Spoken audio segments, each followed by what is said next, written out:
Hi friends, ముందుగా ముఖ్యాంశాలు తెలుసుకుందాం. ఈరోజు ఈ వీడియోలో మనం ఏం తెలుసుకోబోతున్నామని. వైద్యులు, ఆర్మీ, టీచర్లపైనే ఎక్కువ నమ్మకమట. ఎందుకో? కేజీ గార్బేజ్ తీసుకురండి, కడుపు నిండా ఫుడ్ తినండి. తొక్కిసలాట ఘటన, హైకోర్టు అల్లు అర్జున్. ప్రపంచంలో రెండో వ్యక్తిగా పవన్ కళ్యాణ్. ఎందుకో? మేము తలుచుకుంటే రాజీవ్ పేర్లు, ఇందిరా విగ్రహాలు ఉంటాయా? కేటీఆర్. గుడ్ న్యూస్, కేంద్ర ప్రభుత్వం కొత్త పథకం. ఇవన్నీ తెలుసుకోవాలంటే ఈ వీడియో పూర్తిగా చూడండి.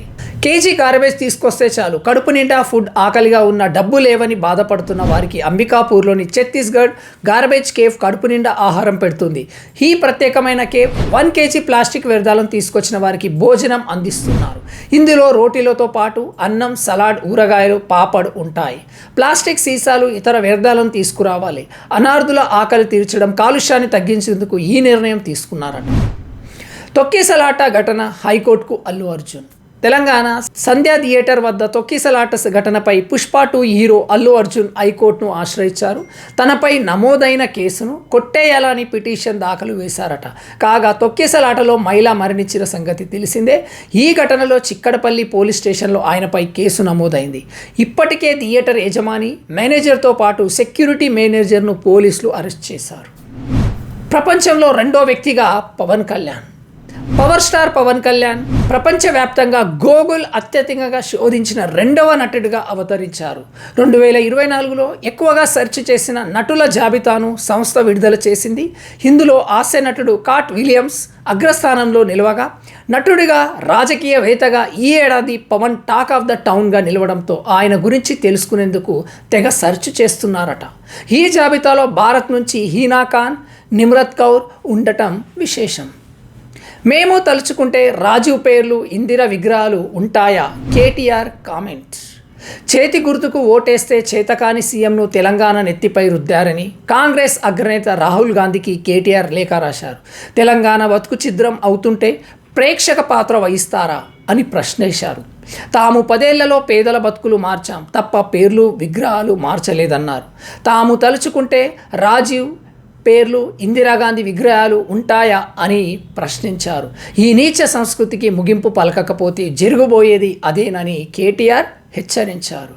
నిజంగానే పదవిలోకి వచ్చింది, ఎలక్షన్లో గెలిచాక ఏం చేయాలో అదే చేయాలి, కానీ నేను విగ్రహాలు తీసేస్తా, లేదంటే నేషనల్ మన తెలంగాణ రాష్ట్ర గీతాన్ని చేంజ్ చేస్తా, ఇది ఎవరికి కావాలండి? మనం ఏం చేస్తామనుకున్నాం? 6 పథకాలు ఏమున్నాయి? మన తెలంగాణలో ఉన్న వ్యవసాయ పద్ధతి ఏముంది? ఎడ్యుకేషన్ పరిస్థితి ఏంటి? సిటీలో అంటే హైదరాబాద్ ఏదైతే స్టేట్ క్యాపిటల్ సిటీ ఉందో వీళ్ళు ఏం ప్రాబ్లం ఫేస్ చేస్తున్నారు?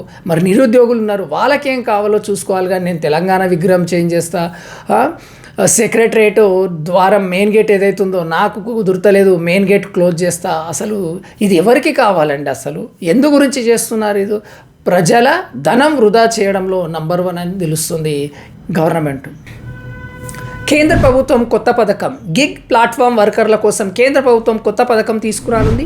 ఇప్పటి వరకు ఎలాంటి ఉద్యోగుల ప్రయోజనాలు, సామాజిక భద్రత లేవు. దేశ ఆర్థిక వ్యవస్థలో ఈ కామర్స్ సేవా రంగానికి మరింత ఊతం ఇచ్చేలా ఓ పథకం రూపొందిస్తున్నట్లు కేంద్ర కార్మిక శాఖ కార్యదర్శి సుమితా దావ్రా తెలియజేశారు. వారికి పెన్షన్, ఆరోగ్య బీమా వంటి సౌకర్యాలు ఉండే అవకాశాలు ఉంది.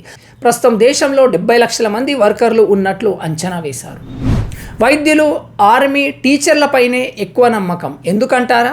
ప్రపంచంలో ఎన్నో వృత్తులు ఉన్నప్పటికీ ప్రజలు వైద్యులపై ఎక్కువ విశ్వాసం కలిగి ఉన్నట్లు తెలియజేస్తుంది.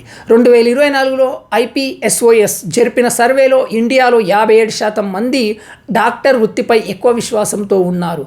దీంతో పాటు ఆర్మీ ఆఫీసర్లపై 56% అండ్ టీచర్లను 56%, సైంటిస్టులను 54%, జడ్జిలను 52%, బ్యాంకర్ను 50%, పోలీసులను 47% మంది నమ్ముతున్నారట.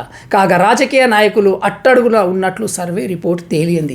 రాజకీయ నాయకులు ఎందుకు ఉండరు?